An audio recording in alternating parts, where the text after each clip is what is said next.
kung ano man yung magandang training, just go for it. Maging meticuloso kayo sa mga article.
So, graduate ako from UE noong March.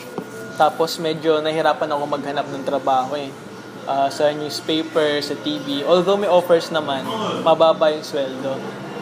Then by June, kinausap ako ng kuya ko, sabi niya may alam siya na website na naghahanap ng writers. Then ayun, since okay rin sa schedule ko, okay rin yung pay, kinuha ko siya. Naging online writer ako for International Business Times Australia. I started writing for the mainstream when I was 16. So, straight from high school. My mentor back in high school invited me to write for him, to write about the UAAP already. And then, ayun, nagtuloy-tuloy na.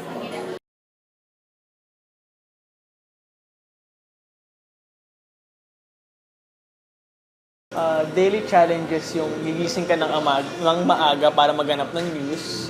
Tsaka, ano pa ba? Yung paghabol mo sa mga tao para sa interviews. Since video game reporter ako, ang ini-interview ko mga game developers, mga programmers. Ang mahirap kasi doon, iba-ibang bansa sila, from Japan, from North America. So, sabog-sabog yung schedule para interviewin sila. Kailangan mo talaga silang habulin. Being an online journalist is really challenging. Pero since my beat naman is sports, fun siya kasi covering sports is really fun, unlike covering politics or business. Although I find it fun also, pero alam mo yun, mas seryoso. But the major challenges I face every day, or not naman every day kasi I don't cover games every day, pero yung pinaka-challenging for me is really breaking the news story, breaking the story. Because if you're in an online media, especially in Rappler, they're very particular with breaking news. The major challenges that accompany it is that you have to be accurate, you have to be really fast, and you have to be excellent. So, hindi lang dapat mabilis, dapat accurate lahat. Yung data, yung facts, which is given naman. Plus, your writing skills should really be excellent.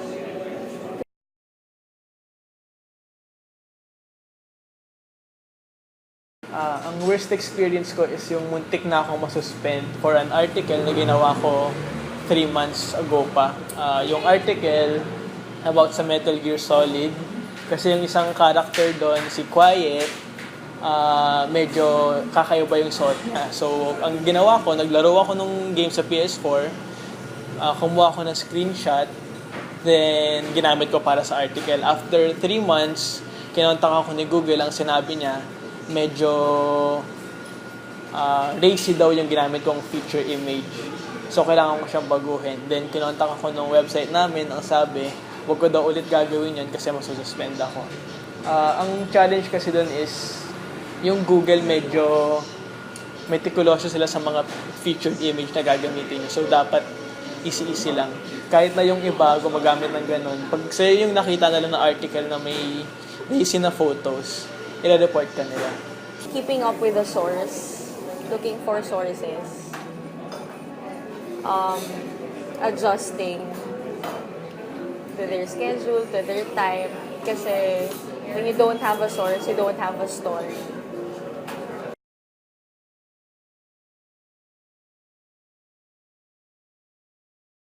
Kasi ang pagiging online writer madalas home-based. Ang iisipin ng iba, madali lang kasi nasa bahay ka. Hindi rin kasi kailangan masipag ka talaga eh. Kasi ang articles mo, 5 articles per day, 300 words. Although mukha namang simple lang, may mga darating na oras na maubusan ka talaga ng letra.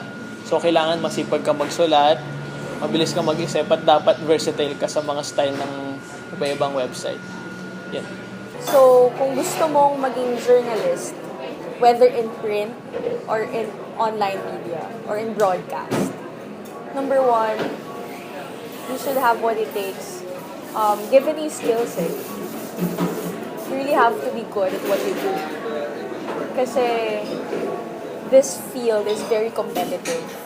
It's very competitive. And you have to know what you're writing about. You have to be good at it. Siyempre, there are rooms for improvement naman talaga. Pero as much as you should improve as much as you can while you're still in school. Ganon. Kasi mahirap makipag-compete outside.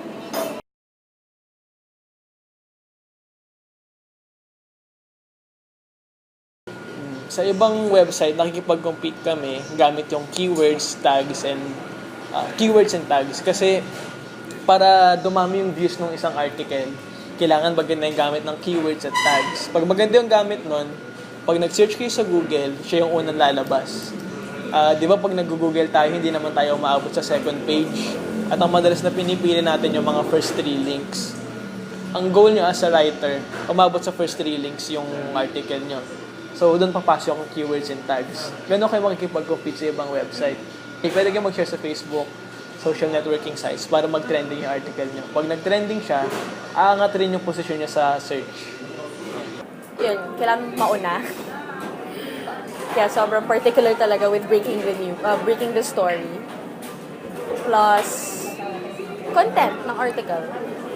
Yung angulo, kung ano yung stories na hinahanap ng readers that you have to provide for them. Kung, for example, zooming into an angle about a team, about a player. Kasi especially with sports, there's a really huge fan base right now in volleyball and basketball. So, readers are really interested. You don't have to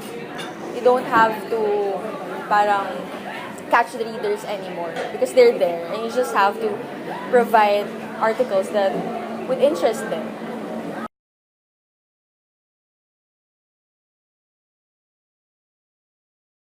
Since video games yung beat ko, parang hindi ko na kailangan ng inspiration kasi kung ano man yung sinusulat ko, parang ito na yung gusto ko eh. Parang yun na inspiration ko mismo. Hindi ako mawawala ng gana magsulat. Parang walk in the park na lang siya. I love the adrenaline. I feel fulfilled whenever I see my byline. I feel happy that people are reading my stories. I feel good that they like my stories and they actually share my stories. So, I'm a very busy person. I don't like I don't like not doing anything. So, I enjoy it.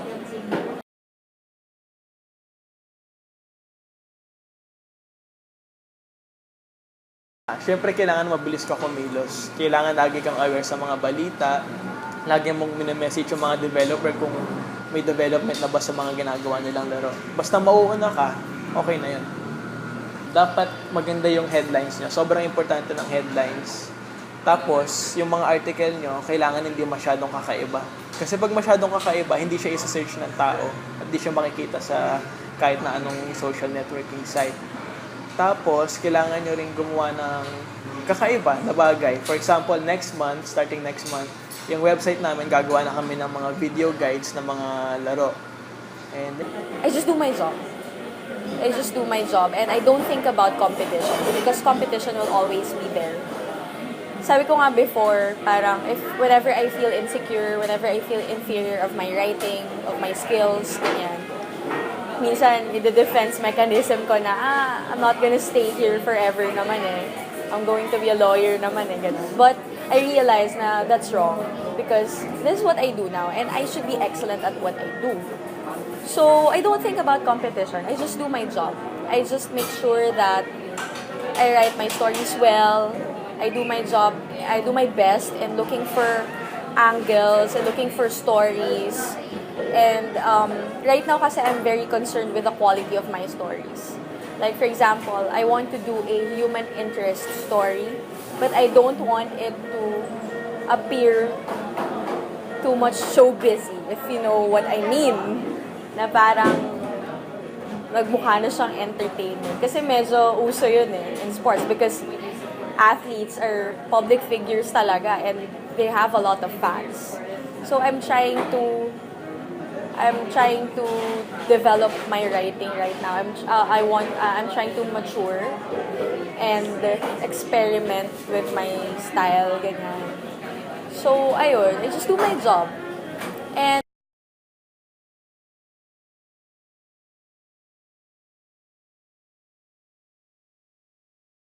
okay lang naman kasi iba naman yung market ng citizen journalist sa mga online writers. Sa amin kasi mas broad yung nakukuha namin na target kasi madami naman nag-internet.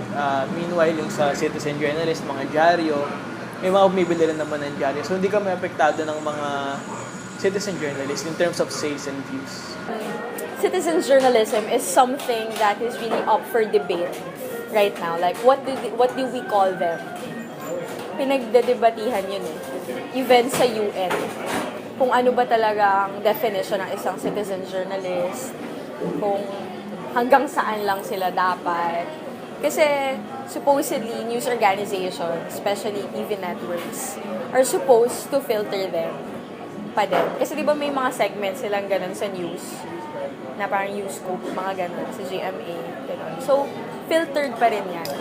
And I wouldn't say na natatabunan nila, like, yung professional journalists, because although they give a lot of help, kasi maaring sila talaga yung eyewitness or sila, for example, nandun sila sa baha and they will feed a video na ipapakita kung ano yung sitwasyon, kung ano yung nangyayari. So, malaking tulong siya for us, especially if walang reporter assigned sa lugar na yun.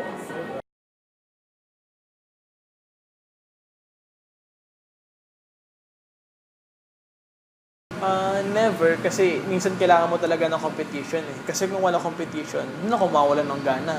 Kasi ang pangit naman kung wala naman akong main goal, wala akong kalaban. So as much as possible, gusto akong may kakompetensya. I don't think about competition. Like, I really, no matter how cliche it may sound, I really compete with myself. And the longer you stay in the business, the more competitive you become. And that's normal. Because we should all be competitive. We should be excellent. We should all be excellent at what we do. So, hindi ako nawawalan ng gana for that. I mean, in that case na dahil competitive yung field, actually, mas nakaka-excite siya, mas nakaka-inspire, mas nakaka-motivate. Because really, when you enter this industry, you have to be humble. Kasi there's a lot of veteran writers, respectable veteran writers that you really have to respect and submit to. Because they're really good, they're respectable, and they've been here for quite a while already. So, when it comes to competition and the pressure, it just motivates me even more because I'm that kind of person na I'm really a go-getter. So, when I'm not satisfied with my performance, I make it sure to up my game.